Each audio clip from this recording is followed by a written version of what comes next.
This is Jump, Book 1 of the Robert March Chronicles, Chapter 10. My life growing up was good. We were comfortable.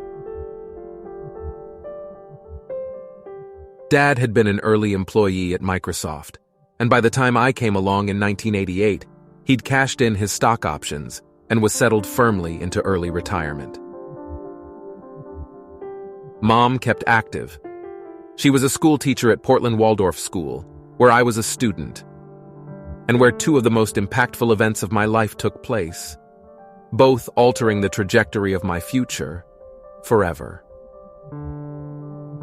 The first, September 11th, 2001. I was in the 7th grade. Our teacher thought we were old enough, so she allowed the class to watch the events of the day unfold on a TV she rolled into the room. By the end of that day, I knew that I would be a soldier. The second, August 28th, 2003. First day of the 9th grade, 3rd period English class. A new girl in our school, a dark-haired beauty named Lori McCarthy, took her seat 2 rows in front of me.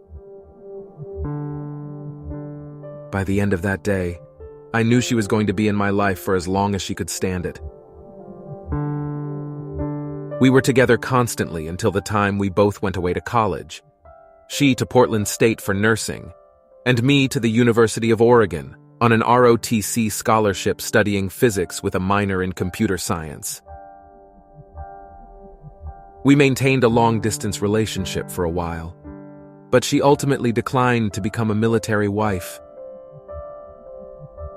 I was hurt, but I couldn't really blame her. With the way things were in the world at the time, it would have been a tough life. So, we said our goodbyes. After graduating, she got a job at Providence Medical Center back in Portland, and I went off to Ranger School at Fort Benning, then over to Afghanistan as a freshly minted 2nd lieutenant with the Combined Security Transition Command.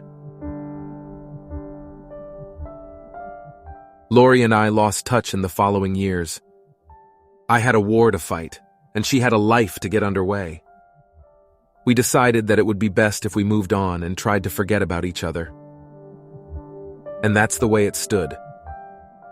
Until I decided to give up my career in the Army, go home, get my PhD, and try to make something out of myself in the civilian world.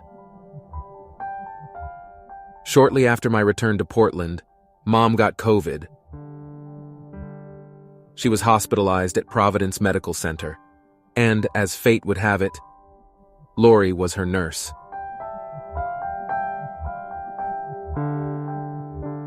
Joy and tragedy, rejoicing and mourning, it all melded into one big emotion as Mom declined under the ravages of the plague, and Lori and I rekindled our love for one another. By the time of Mom's funeral, we had decided that we'd never be apart again. And we weren't, until she and Jed were killed in that horrible accident last spring and my worlds folded in on themselves.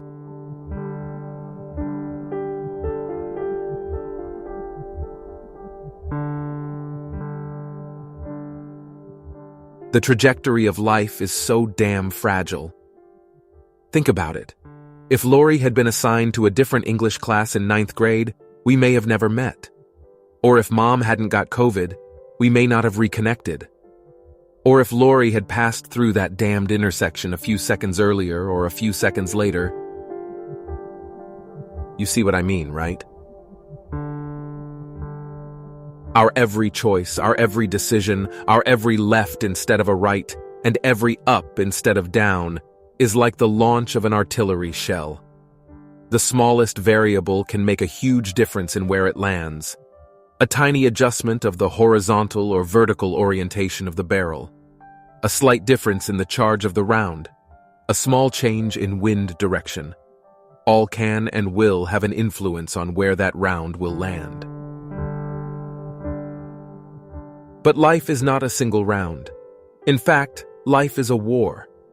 Every moment we are alive and making decisions, another round is launched. Another decision, another round. And those rounds are answered back. The world, the universe, the physics of time and space, the quantum reality of infinite possibilities, all reply back with their own return volley. Millions of rounds fired, millions fired back, advances and retreats, actions and reactions, wins, losses, and stalemates. It all adds up to a life. Life is like a war, and the fog of war can get pretty thick.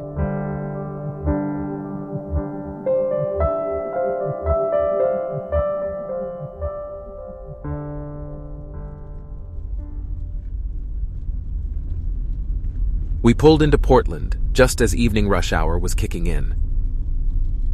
It had been a while since I had visited my old hometown. Of course, this was a different version of Portland. On the surface, it looked pretty much the same.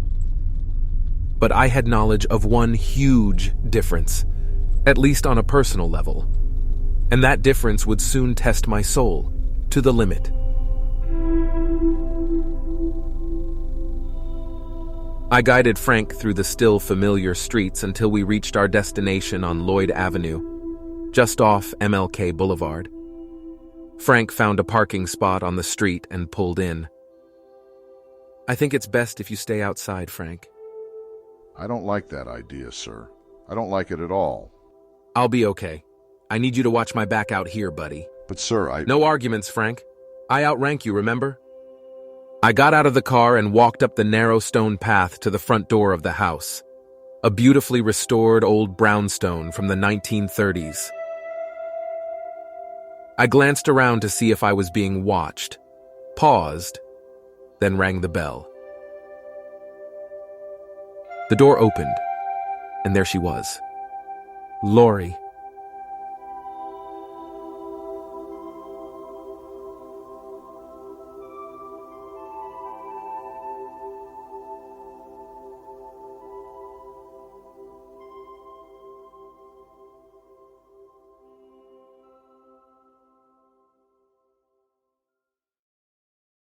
You've been listening to Jump, Book 1 of the Robert March Chronicles.